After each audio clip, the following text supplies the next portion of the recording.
Salut les amis. Et oui, vous vous dites sans doute, qu'est-ce qu'il va dire là? Est-ce qu'il va se comporter comme un pro WWE? Et oui, j'ai mal aux yeux et je suis fatigué. Mais en tout cas, ce n'est pas le débat, ce n'est pas la question. J'espère en tout cas que vous allez bien. Bonne année à tous les Asiatiques, puisque c'est aujourd'hui le nouvel an chinois. Mais c'est vrai qu'il faut l'avouer, la question mérite d'être posée, mérite aussi d'être mise sur la table. NXT a-t-il fait mieux que Dynamite? Je vous rappelle les arguments que j'avais utilisés lors du show. Je vais allumer la lumière, sinon on ne pourra pas me voir. J'adore être d'ailleurs mis entre les lumières, bien évidemment. La réalité, c'est que j'avais dit que Dynamite avait été mauvais. Voilà, c'était un très mauvais show. Manque de rythme, manque d'envie. Et vous allez voir que, alors je sais pas si c'était un hasard ou une coïncidence, mais on va dire que du côté de la All Elite Wrestling, ils avaient un ordonnancement. Et devinez quoi?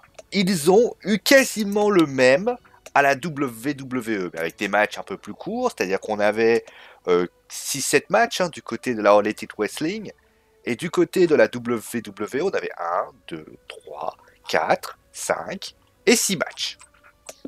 On va dire qu'on est à peu près au même point.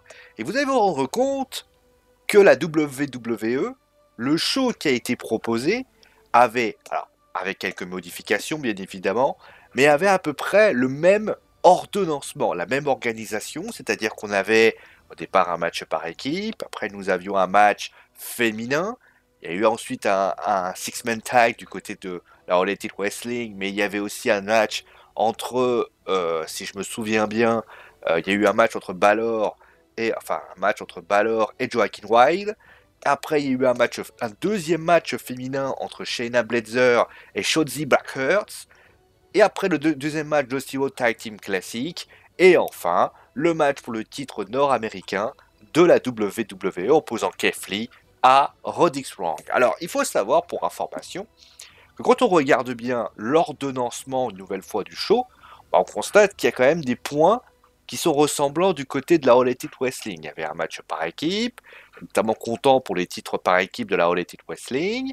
Il y avait un match féminin qui était proposé, donc la WWE en a proposé deux, mais il y avait quand même, on va dire, Britt Baker qui est quand même une grosse force de la nature. Il y avait aussi un match avec un gros tangent main event. Il y avait, enfin, tout ça pour dire qu'il y avait, de mon point de vue, il y avait quand même des choses qui pouvaient être alléchantes, en tout cas. Mais le truc, c'est que un plat, il peut être très alléchant sur la carte. Il faut que, quand tu le vois devant toi, il faut aussi qu'il soit alléchant. Et donc, forcément, la All Elite Wrestling s'est complètement plantée. La question, c'est est-ce que NXT a réussi à relever le niveau? Eh bien, on va voir ça très clairement. On va commencer, bien évidemment, avec le premier de Steel Road Tag Team Classic, qui était opposé donc avec Kai O'Reilly et Bobby Fish, qui faisaient face aux Grizzle Young Veterans. Donc c'était un match entre NXT et NXT UK, puisque vous le savez aujourd'hui, donc alors dans cette vidéo, ce sera sans doute ça sera déjà passé. Il y a, je vous rappelle, un match, donc il y a un duel qui va avoir lieu entre la Undisputed Era et Imperium. D'ailleurs, il y a eu une intervention à ce moment-là entre Imperium et la Undisputed Era. Mais, alors, il y a des petits points qui sont ajustés. Je vais commencer directement par ça. C'est-à-dire que vous décidez de faire que Imperium, qui est le clan de NXT UK, soit opposé à la team clan NXT, c'est-à-dire la Undisputed Era. Et là, vous faites un Dusty Road Tag Team classique où vous mettez notamment, par exemple, un mec comme Kota Ibushi qui était à côté de Alex Shelley, je crois, avec Axel Shelley. Et au lieu de les mettre en avant eux, vous mettez en avant la Undisputed Era, qui finalement est déjà dans leur match. Et on le sait que de toute façon, il n'y aura pas de match. Mais il fallait builder tout ça. Est-ce qu'il n'y avait pas d'autre façon de le builder? C'est ça la question. Malgré tout, euh, j'ai envie de vous dire, c'était à peu près le même délire. C'est-à-dire qu'on avait un match par équipe entre donc Adam Page, Kenny Omega contre la SCU, c'est-à-dire Scorpio Sky et Frankie Kazarian. Et finalement, c'était le même match. Et le dénouement et la manière dont la construction a été produite était bien meilleure du côté de NXT. Je l'ai dit, du côté de Dynamite, il y avait des spots intéressants, c'est-à-dire qu'on était quand même bien amené par rapport à tout ça. Mais il faut l'avouer, l'intensité, le dynamisme, l'explosivité et tout le reste, c'était du côté de la WWE. C'est-à-dire qu'on avait clairement surtout que moi j'adore les matchs par équipe où ça va à 2000 à l'heure. Et ben moi je suis désolé, du côté de la All Elite Wrestling, ça n'a pas été du tout du côté du 2000 à l'heure, ça a été même du moins 2000 à l'heure. Alors que du côté de la NXT, il y avait vraiment du dynamisme, ça allait dans tous les sens. Alors les ingrédients ont été plus rajoutés à la fin, comme pour Dynamite, mais Dynamite n'a pas su mettre les ingrédients qu'il voulait, et donc là je mets déjà 1-0 du côté de NXT. On a eu ensuite un match entre Tony Storm et Yoshirai. Alors, vous savez quoi? Encore une fois, Tony Storm qui fait face à Yoshirai. C'était un match féminin, comme d'ailleurs Britt Baker qui faisait face à Priscilla Kelly. Bah, j'ai envie de te dire, c'est encore un match fabuleux. C'est-à-dire que tu as quand même, alors on va parler aussi du deuxième match qui était Shotzi Blackheart contre Shayna Baszler. Euh, je vais expliquer les choses clairement. C'est-à-dire qu'on a eu un rythme très intéressant du côté de NXT. C'est-à-dire que vraiment, il y avait du rythme, encore une fois, il y avait franchement Tony Storm et Yoshirai, c'est un talent exceptionnel. Les deux, tu les mélanges, c'est extraordinaire. Yoshirai, je sais pas si elle va rester parce que je sais que il y a vraiment des spéculations hein, du côté de la Stardom au Japon et on sait que le petit ami de Yoshirai est résident au Japon, donc c'est pas évident pour elle. Voilà, elle est obligée un petit peu d'être coupée un peu de lui. Ça, on peut se comprendre, ça peut vite devenir un petit peu pénible. Mais de mon point de vue, je trouve que du côté de Yoshirai, il y a un talent brut qu'il ne suffit juste à travailler. Honnêtement, c'est du feu de Dieu. Je veux dire, c'est plus fort que Asuka, c'est plus fort que Kairi Sane. Je veux dire, quand tu vois Yoshirai arriver, tu te dis, bah en fait Yoshirai, on a même oublié le fait que Yoshirai est japonaise. C'est ça qui est fou, c'est-à-dire que moi en fait, je m'en fous qu'elle soit japonaise parce que elle a une gimmick tellement bien à elle, c'est pas quelque chose d'inventé, c'est pas quelque chose de mal fait, c'est vraiment du talent et honnêtement cette fille elle en a du talent, elle fait des spots de taré, son moonsault est d'une qualité extraordinaire et honnêtement moi j'ai trouvé ça impressionnant. La disqualification sur Tony Storm, je trouve ça un peu logique, mais j'aurais préféré peut-être que ça soit peut-être autrement fait. Parce que, ok, Bianca Belair décide d'intervenir et donc de causer la disqualification de Tony Storm. Alors moi je veux bien, il n'y a pas de souci, mais est-ce que Tony Storm est un danger? Oui, parce qu'elle a un match de championnat pour... Oui, mais Bianca Belair aura un match de championnat. Moi j'aurais préféré que Rhea Ripley soit dans les parages, alors elle va venir par la suite, mais le truc, c'est que Bianca Belair, son intervention, alors, elle a un côté un peu bizarre, c'est-à-dire qu'elle est pas elle est heal, mais elle est, enfin, mais clairement, moi, je trouve que Bianca, l'intervention est un peu tirée par les cheveux, mais sinon, je trouve que le match était très bon, honnêtement, de très très bonne qualité. Après cela, on a eu Finn Balor qui faisait face à Joaquin Wilde. Bon, c'est un match sans plus, tu vois. C'est un match sans plus, puisque ben, clairement c'était pour montrer la force de Finn Balor. Ça a été montré, bon, rien d'exceptionnel par rapport à ça. Maintenant, à Shayna Baszler contre Shotzi Blackheart, bah, c'était un match clairement pour montrer les qualités de Shotzi. La défaite de Shayna à la bataille royale, voilà, il fallait compenser ça avec la victoire de Shayna. Après moi, j'ai quand même, voilà, Shayna a quand même bien souffert. Il y a quand même eu quand même alors j'ai son nom, un standing 6 hour Shirani qui a donc été porté, vraiment d'une belle qualité. À un moment donné, bah, Blackheart a été extraordinaire. Il fallait mettre en avant Blackheart, ça a été fait. Après, bon, elle se fait surprendre. Moi, je me pose une question. Après, je suis un peu partagé. Moi, je suis un peu, je suis pas contre l'idée du résultat. Parce que je pars du principe que oui, ça a un résultat parti. On aurait pu laisser gagner Blackheart, dans le sens où clairement Shayna n'avait pas l'intention de perdre, de toute façon. Mais après, elle se fait éliminer en bataille royale, Shayna. D'après ce que j'ai compris, elle partirait en rivalité avec Deonna Purrazzo, donc du côté avec Blackheart. Bon, voilà, c'est pas mal. Mais en tout cas, elle a un petit quelque chose quand même, Shotzi, hein. Clairement, ça va vite, c'est très très dynamique. Et j'ai vachement bien aimé ce match. Voilà, je dois le dire. Mais après, voilà, c'est pas le match où tu vas te dire qu'il y a il y a deux lutteuses qui vont se tassaner. C'est vraiment, fallait montrer en avant. Le but était là et ça a été démontré. On a eu ensuite le deuxième match de l'Industry Road Tag Team Classic entre Pete Dunne et Matt Riddle contre encore les Imperium. Alors, soyons clairs, pareil que pour le premier match, c'est-à-dire que soit tu décides de faire un match sur le match, c'est-à-dire que tu décides de dire le Undisputed Era va affronter les Imperium, et donc le vainqueur va faire le vainqueur du dossier Tag Team Classic, ce qui aurait pu faire un match dans le match, comme je le dis, mais au lieu de ça, tu décides de faire gagner donc Matt Riddle et Pete Dunne. Mais le truc, c'est que le côté, c'est que tu mets de côté les Imperium, et de toute façon, on savait déjà. Ça, c'est la première chose. Après, le match est un match de taré. Moi, j'adore Pete Dunne. J'adore Matt Riddle. J'adore les Imperium qui m'ont été impressionnants. Le match est exactement ce que moi j'aime. C'est-à-dire que à un moment donné, ça part dans tous les sens. L'arbitre, il est partout. Il y a vraiment une intervention de tous les côtés. Franchement, j'ai adoré ce match. Et j'ai trouvé que ce match était une belle vitrine du côté de NXT ou de NXT UK. Petit pardon, c'est vrai que l'intervention peut-être de la Undisputed Era aurait été intéressante, mais ils l'ont gardé plutôt vers la fin, et ça m'a pas dérangé loin de là. Mais en tout cas, dans ce match-là, c'était un match de taré.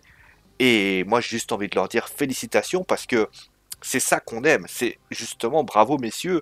Vous m'avez fait rêver, vous m'avez fait vibrer, et j'ai envie de vous dire merci pour tout ça. Et donc, on va terminer avec Keith Lee qui donc faisait face à Roderick Strong. C'était pour le titre nord-américain. Voilà, c'est la réalité par rapport à ça. Bon, qu'est-ce qu'on peut dire de ce match?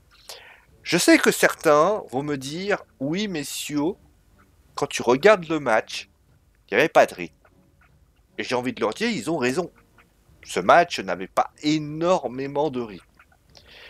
Après, oui, et là tu vas me mettre en avant le fait que Pac et Boxley, ou d'autres matchs, bah, c'était pas non plus foufou, c'était pas de rythme de fou. Tu vas me dire aussi que la télévision, c'est-à-dire les relevés télé, c'est pas très agréable d'avoir, entre guillemets, ça pour regarder le match. Mais moi, j'ai envie de vous dire, non, c'est pas la bonne tête, j'ai envie de vous dire, je le dis depuis la nuit des temps.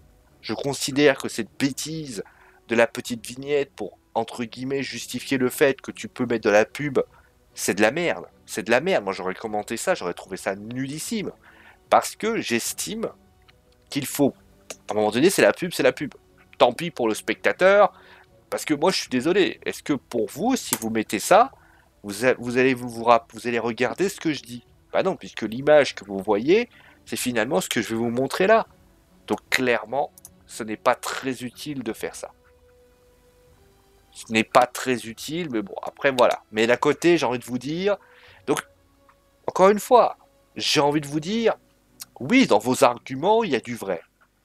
Mais il faut aussi nuancer les choses. Vous savez, le catch, c'est une histoire. Une histoire qui est contée par des scripteurs, qui est contée par une manière dont tu vas mettre les choses.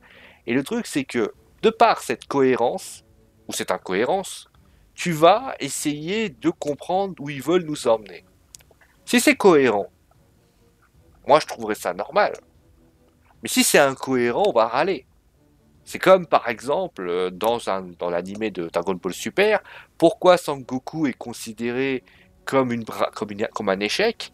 C'est parce que on considère que le personnage de Goku était un personnage certes bené quand il avait 10 ans, mais que depuis il a grandi, il a aujourd'hui la quarantaine, et il se comporte comme un gosse de 10, comme le gosse de 10 ans qu'il était. C'est-à-dire qu'il n'est pas capable de savoir ce qu'il fait, ce qu'il dit. Alors ça pouvait passer quand il avait 10 ans, mais ça ne passe plus aujourd'hui. Parce que le public a changé, parce que à un moment donné, Goku n'est plus un enfant, et étant donné qu'il n'est plus un enfant, et d'ailleurs même dans le comportement qu'il avait dans l'enfant, on le voit évoluer, grandir, jusqu'à devenir l'adulte qu'on connaît, et l'homme, entre guillemets, qui sait ce qu'il a à faire, et il en devenait tellement grand qu'il était considéré pour beaucoup comme la menace numéro 1 qu'il fallait éliminer. Le cas le plus concret reste la Mirai Trunks. L'absence de Goku a tout simplement fait que bah, le monde de Trunks est littéralement détruit. Et Trunks, certes, va peut-être réussir à s'en sortir, mais il ne réussira pas toujours. Voilà.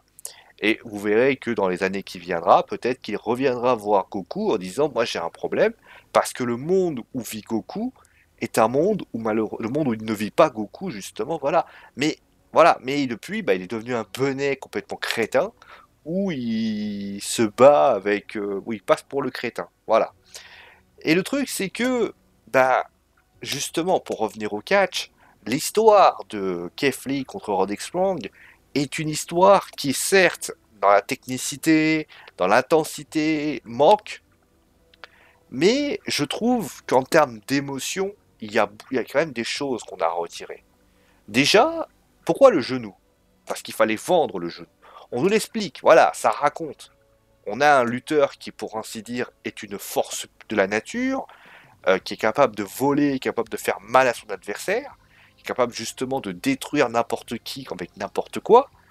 Donc l'autre côté, d'ailleurs, qui était le dernier éliminé de NXT quand Roman Reigns a gagné au Survivor Series, le mec est puissant, le mec est incroyable, il lui manque peut-être cette explosivité, mais en tout cas, il a ce qu'il a.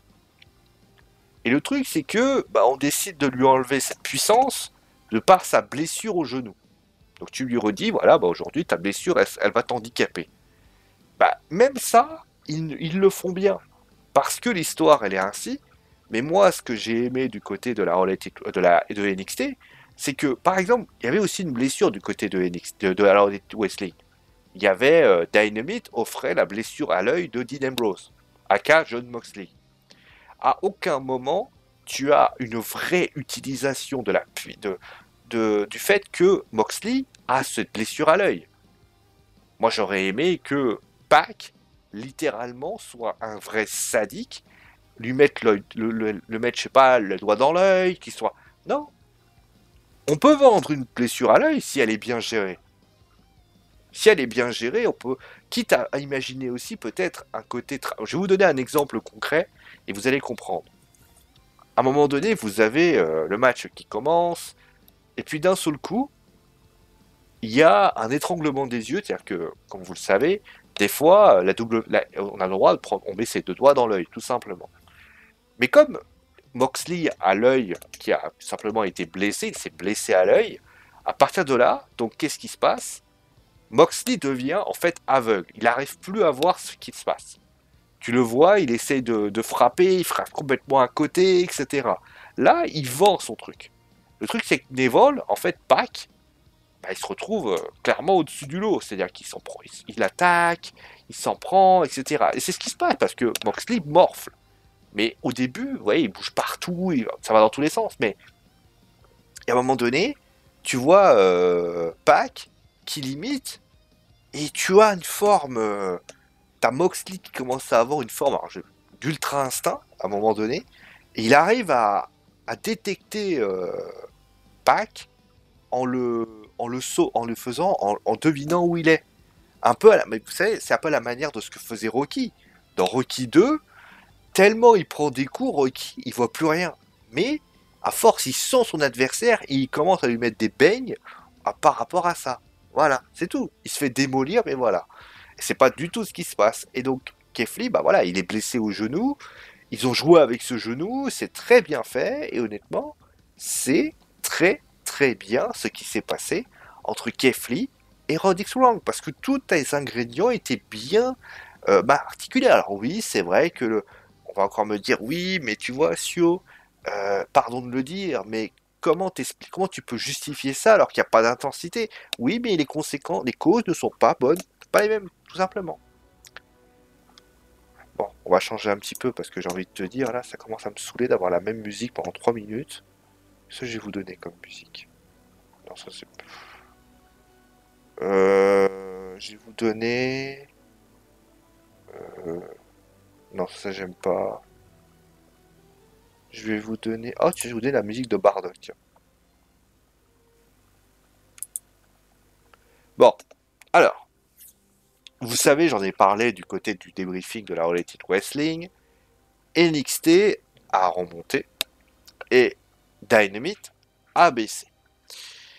Moi, j'ai envie de vous dire qu'il y a une certaine logique, et je suis même surpris que Dynamite ne soit pas plus cassé la gueule. Parce que moi, je suis désolé du côté de Dynamite, ça n'a pas été du tout à la hauteur. Là, tu as un show de NXT où il n'y a rien à dire. Le show est excellent. Il y a de l'intensité, il y a du feu et de l'envie. Il y a tout simplement, c'est un show fabuleux. Et je sais que, franchement, c'est du feu de Dieu ce show. Il y a de l'intensité, tous les matchs sont bons. Discutables, mais ils sont en tout cas dans une belle construction. Et je considère qu'il y a une telle qualité, il y a un tel potentiel dans ce roster, parce que le roster de NXT est quand même un roster qui a quand même du beau monde. Gargano, Ciampa, et même, vous voyez, même quand il n'y a pas les principaux, par exemple là cette semaine, il n'y a pas eu Ciampa, il n'y avait pas Gargano, et bah devine quoi, bah ils arrivent quand même à te faire un match de taré, un show de taré. Alors tu vas me dire, oui messieurs, Dynamite ils mettent pas les mêmes, oui mais Dynamite c'est toujours les mêmes qui tournent, et c'est toujours le même délire, c'est toujours la galère, ils y arrivent pas. C'est un truc de fou. Alors moi je veux bien, entendre que Dynamite est meilleur que NXT. Parce que moi, j'entends souvent des personnes me dire, déjà, il y en a certains qui me disent, oui, alors, moi, j'aime pas la WWE, mais j'aime bien NXT et Dynamite. Alors, moi, déjà, je fais spalm. Je fais spalm parce que, pour ceux qui ne le sauraient pas, NXT, c'est la WWE. Parce qu'on appelle ça WWE NXT. NXT, c'est pas une fédération obscure du fond du trou du cul d'un arbre. Hein. C'est un show de la WWE. D'accord? À un moment donné, ça s'est dit. J'ai eu un commentaire comme ça, j'ai trouvé ça hilarant. C'est le mec qui te dit, oh ben moi je préfère NXT là, moi j'aime pas la WWE. WWE et NXT, je peux pas être plus clair. Et donc, moi je veux qu'on m'explique, s'il y en a certains qui ont trouvé le show de Dynamite très bon, je veux comprendre pourquoi vous l'avez trouvé bon. Dites-moi, voilà, vous avez les commentaires en dessous, vous me dites, voilà, oui, j'ai trouvé NXT très bon, enfin, si vous trouvez NXT très bon, mais si vous trouvez Dynamite, vous dites, voilà, Dynamite, j'ai aimé, pour X ou Y raison, parce que moi, clairement, je suis toujours dans une explication, ça fait déjà quelques mois que le show a débuté, il y a des choses intéressantes, certes, cette semaine, le show est tombé au plus profond du bas du caniveau, et je suis certain que c'était juste un mauvais moment, mais je vais être très clair, si Dynamite venait à reproduire un show d'une cette qualité-là la semaine prochaine, ne vous étonnez pas si je râle encore. Et je vais râler plus violent, parce que moi je considère que un show comme a produit Dynamite mercredi, si c'est Raw, on les flingue. Voilà, ça c'est la réalité. Voilà, on va s'arrêter là pour aujourd'hui. Merci tout le monde en tout cas d'avoir suivi l'émission. Fais gros bisous et je vous dis à très vite pour une nouvelle émission. Ciao tout le monde. Allez, pour information, je vais vous faire les shows au compte-gouttes. Hein, c'est compliqué, voilà. Il y a NXT World Collide qui arrive, il y a également pas mal de shows, mais je vais essayer de tout vous faire. J'espère qu'il faut pas vous faire un SmackDown. En tout cas, le Royal Rumble, en tout cas, je vais essayer de vous faire ça rapidos. Allez, ciao tout le monde. D'ailleurs, je vais essayer de vous faire un petit article sur le Royal Rumble, comme ça va vous permettre notamment de pouvoir bien mettre les choses en place. Allez, ciao tout le monde.